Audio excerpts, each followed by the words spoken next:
Hey everybody, welcome to Shooting the Shit with Yankee. As always, I'm Yankee, so let's start shooting. Today's topic is much like yesterday. We're doing a little bit of gun nerd stuff because I want to know what you all think is the most historically / culturally significant rifle. What model rifles had the most influence on maybe the nation, the zeitgeist of society, modern firearms, however you want to see it. You know, it could be the first muzzle loaders. It could be the first repeating rifles. It could be the first rifles that took a detachable magazine, you know, the first semi-autos, whatever you think is the most important rifle, or it could be a specific rifle because this was the rifle of World War II and blah, blah, blah. You know, it's up to you. It's your criteria of what you think is the most important. I'll start us off, and sticking with my common theme of things I like, of course, I'm going to think those are the most significant. And, you know, when it comes to rifles, it's really hard for me not to say the M1A because I love the M1A. Really big fan. But I'm going to have to say that what I think is the most important, I almost went with the 1860 from Henry, because those are pretty impressive, and they're some of the first repeating rifles. You know, you weren't having to reload every time you shot. So that was a very significant rifle and a really high quality rifle, but it was a little primitive.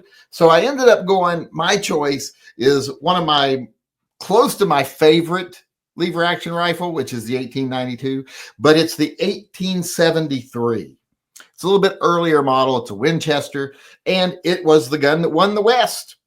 That was, you see it in all the cowboy movies. If you didn't know what those were usually 1873s, because that was, like I said, the gun that won the West. Much like how I said the single action army, the Peacemaker, was the gun that won, the handgun that won the West. This is pretty much the complementary rifle, the Winchester 1873. And still today, lever actions are made. In fact, you can still buy an 1873. You can actually still buy an 1860 Henry. These guns were so good, they're still around because they are so historically significant. They are so culturally significant, and they're such good quality. They're just really nicely made firearms. That Winchester especially still around. The 1892 still around, and they aren't that much changed from what they used to be. So that shows you how good they were. So that's my answer. It's the lever action rifles, most specifically the Winchester 1873. So now let's go on and see what viewers have come up with over here. What do they think are the most significantly important guns? We got Practical Bacon weighing in between the STG 44 and the Guerre 71. The Guerre. A lot of people name Storm Guerre. Good choices. You're a little bit of a commie, but Dale Riggedy, well, he got to say the M1 Garand today. He said that yesterday, but it wasn't a handgun, so he got anked. Well, no, I don't think I did. I think I just kind of felt sorry for it. But that's what his was today. He finally got to use it. John M. Mandrick weighed in and said the AK-47, very influential gun, very significant gun, very time-proven gun, too. As G-Webs likes to say, they got to test it out by killing lots of commies with it, Americans even. So, yeah, good choice, great gun. It definitely has its place in history and maybe one of the most significant ones in history. And then Mr. Furley kind of said its counterpart, the M16, which, you know, a lot of people think of as the U.S. military rifle. You know, you think of soldiers slogging through some of the more modern day wars, you know, after World War II, and you think of the M16 in a lot of the old movies, a lot of the old Vietnam War movies, and so-and-so and such and such. So very significant rifle. Really has a place in the zeitgeist of society to where a lot of people see any, it's kind of like how a lot of people think most polymer guns are Glocks. They think a lot of the rifles like that are M16s, even AR-15s, which kind of look like M16s. Those especially they think are M16s. Mark Lack said the Pennsylvania rifle. Well, he's going way back, but definitely a good choice. Classic choice. Peter D, definitely the 1860 Henry. I mentioned the 1860 Henry in my answer. Very nice gun. First repeater. I mean, that just sets everything in motion for the next 100 years of firearm technology. They were one of the first. I don't know if they're the absolute first. I think they're like the first mass-produced and successful one. But yeah, definitely the Henry. I mentioned it. I wouldn't have mentioned it if I didn't think it was a very significant gun. And if it hadn't just been a little primitive, if you've ever seen them, they're not even a wooden forend on them. They're just barrel and body. But still, very nice choice. Kevin has an interesting choice, the FN SCAR modular rifle. Never owned a SCAR. I've wanted one, but they're awful expensive. I have a Bren that's close, but I've never had a SCAR. I've wanted one, but they're just so much. And nowadays, a lot of plastic on them, and they're still so expensive. So very, very, very, very expensive. Where was I at here? The SCAR. Okay. Ghost Shadow said, number one, M1 Garand. He agrees with Dale Rickety. Number two, M2 Browning. That's a good choice. The M2 Browning, that's a very good choice. A little obscure, but very, very good. Actually, 1916 Browning made a rifle version. 1916 Browning. Yeah, okay. I think that's what I was thinking of anyway. That was Ghost Shadow both times there. Chunky D 77 says the Brown Bees, it was the longest serving firearm, 116 years. Ooh, that is a long time to serve. I don't think each individual rifle did that, but the model.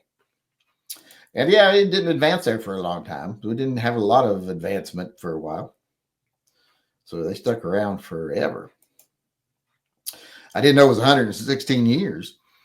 Pocket Sand said the STG 44, as was the first effective, reliable assault rifle chambered in an intermediate rifle cartridge. I guess that's true. I'm not that familiar with the gun. I don't know its history all that much. Military surplus weapons and stuff are not my thing. So, or military rifles, just in general, are not my thing. So, never been a big fan. I'm more a fan of a lever action than I am even a semi-auto or anything. So, it's just more my style. And we got one last chat coming in here. Says John Heasley said, you missed my super chat. I don't think I did. Started at the very beginning. Was there one? Oh, I guess there was one. There's a couple I missed. Why are they not showing up? Because they're not starred. Let me see if I can star them and then get to them. But they're not shown on my list. That's one of the things when it happens when people come in early. Come on, can I go up far enough to get it? Can I go up far enough to get them? Let's see. There we go. I got to start, boom. Aaron Talks Firearm was actually the first person to weigh in. I didn't see this, and he said the Winchester 1873, the gun that won the West. I think he kind of knew what I was going to say. He anticipated me because, yeah, that's a good choice. That's the best choice. That was my choice. So, of course, I agree with that one. And then John Heasley said, Henry rifles load on Sunday and goes all week. I don't know if that's true. Depends on how many times you fire it, I guess. But Henry rifles, especially, like I said, the 1860s and stuff, very, very nice guns. Iowa Joe weighed in and says, does the Gatling gun count? I think it would. It's a long gun. It's just a specific type of gun. Unless we were saying machine guns, it would be specific in that category, I think, kind of. I'd be like a precursor, but I think it definitely would count. It used rifle barrels and were fitted to shoot 45-70, if not the Springfield trapdoor. Ooh, both those are good choices. I don't know which one I would go with. The Gatling gun is probably very significant in how, if you watch the old Westerns and you're like, oh, they're battling it out. And then someone pulls a tarp off of a Gatling gun on the back of a wagon and you're like, oop, fight's over. And it's usually a bad guy that has the Gatling gun. And they pull off that tarp and you're like, oh, the good guys are screwed. And they got to find some way to come back and win because they were such an efficient weapon. But I think that's it for today. Nope, we got Peter D weighing in. You could make a case for the 1903 Springfield and the 1917 infield. Everyone always forgets World War One. Well, not everyone forgets World War One. A lot of people are very big enthusiasts of World War One and the weapons that came from them. So you see a lot of those things. The infields and the Springfields. You used to be able to buy those things by the crate back in the day. So yeah, those are good choices. World War One was, the big one. So the weapons used in it were very influential. All right, everybody, that looks like that's going to be it for today. Thanks, everyone, for coming. I will see. I want to say thank you first to people who participated, who answered the question, brought in their favorite rifle, brought it up, I should say. How about you out there in YouTube land? What do you think is the most historically / culturally significant rifle? Let me know in the comments section below. Show everybody you're a gun nerd or rifle nerd at the very least. And if you want to weigh in on one of these topics in person, come to one of our live chats. We do them every night at 6 p.m. except for Wednesdays when they're at 7 p.m. for now. We'll see if that changes soon. But for now, that's when they are. Hope to see y'all again tomorrow. Until then, remember, always carry and stay safe until I see you again.